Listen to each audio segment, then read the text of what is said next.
আর বন্ধুরা, আমার আবার একটা নতুন ভিডিও তোমাদের সবাইকে স্বাগত জানাই। দেখো না, এখন ঘড়িতে বাজে দুপুর প্রায় 12টা।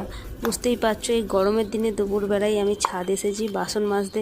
তারও বিশেষ কোনো কারণ আছে, সেটাও বুঝতে পারছো তোমরা। তো চলো বলি, আমাদের কাজের বৌদি যে কাজ করে, সে হঠাৎ সকাল 10টা সাড়ে 10টার দিকে আমাকে জানালো ফোন করে যে এক সপ্তাহ বাপের বাড়ি যাব, এখন কাজে যাব না।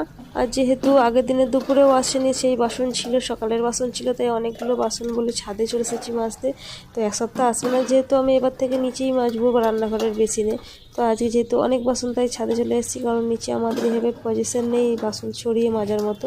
বাসন মাজার পর আমি চলে এলাম নিচে। নিচে ঝাড় দিতে শুরু করেছি, কারণ ঝাড়ু দেওয়াও তো হয়নি। আর আমি জানো তো, যেহেতু এই কাজগুলো করতে হবে, এক্সট্রা কাজ, তাই সকাল সকাল রান্নাটাও বসিয়ে দিয়েছিলাম। রান্না প্রায় হয়ে এসেছে, আর একটু বাকি আছে। তো এই ঝাড়ু দিতে দিতেই ওটাকেও কমপ্লিট হয়ে যাবে রান্নাটা। তো যেটা বলছিলাম, তো আমাদের বাড়ির বউরা শুধু ভাবো যে ভিডিও বানাচ্ছি মানে আমরা ভিডিওই করি, সেটা কিন্তু নয়। যারা বানাচ্ছি তাদের সবার জন্যই বলছি আমি, যারা যারা ভাবো তোমরাও বানাতে পারো যদি হিংসা না করে। দেখবে তোমাদেরও সময় হয়ে যাবে বাড়ির কাজ করতে করতে। তো আমি ধরো বাড়ির কাজ করি, এইটা হয়তো এক্সট্রা কাজ, আর এই এক সপ্তাহ হবে এখন, বৌদি যেহেতু আসবে না। কিন্তু তাছাড়াও বাড়িতে রান্না বান্না, ছেলে সামলানো, ছেলের পড়ানো, বাড়ির সংসারে বাড়তি কাজ মানে ঘর দুয়ার পরিষ্কার করা, এটা ছাড়াও শুধু ঝাঁট দিলে আর ঘর মুছলেই তো ঘর দুয়ার পরিষ্কার হয় না, ফার্নিচার এসবও তো মোছামুছি করতে হয়।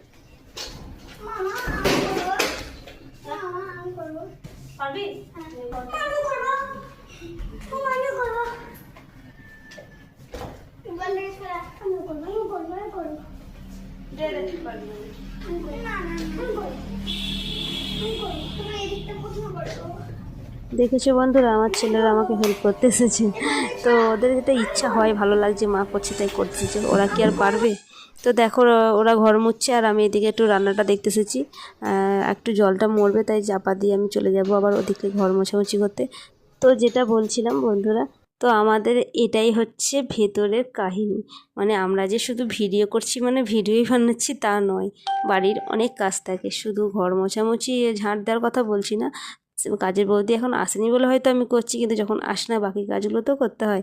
তো এটাই হচ্ছে আমাদের ইয়ে। তো যারা ভাবছো যে ভিডিও বানাচ্ছি, তারা হিংসা না করে তোমরাও করো, দেখো তোমাদেরও একটা সময় চলে আসবে কাজের মাধ্যমে। তো দেখো, ঘর মোছামুছি সব কিছু করে স্নান করে আমি চলে এসেছি আমার রুমে একটু ঠান্ডা হতে। আর আমাদের না এখন ছোঁয়াচ চলছে, মানে ওষুধ চলছে, তাই আমি চিরুনি দিতে পারছি না। দেখো, সাজুগুজু সিঁদুর কিচ্ছু করিনি, যেহেতু এখন চলছে, তাই এমনি নর্মালি একটু জাস্ট হাতে করে চুলটা চিরুনি দিয়ে খোপা করে নিলাম। আর এত গরমে চুল তো খুলে রাখা যায় না কোনোভাবেই, আমি বাড়িতে অল টাইম এরকম চুলটা গুটিয়ে বেঁধে নিই। তো চলো বন্ধুরা, আজকের ভিডিওটা এইটুকুই।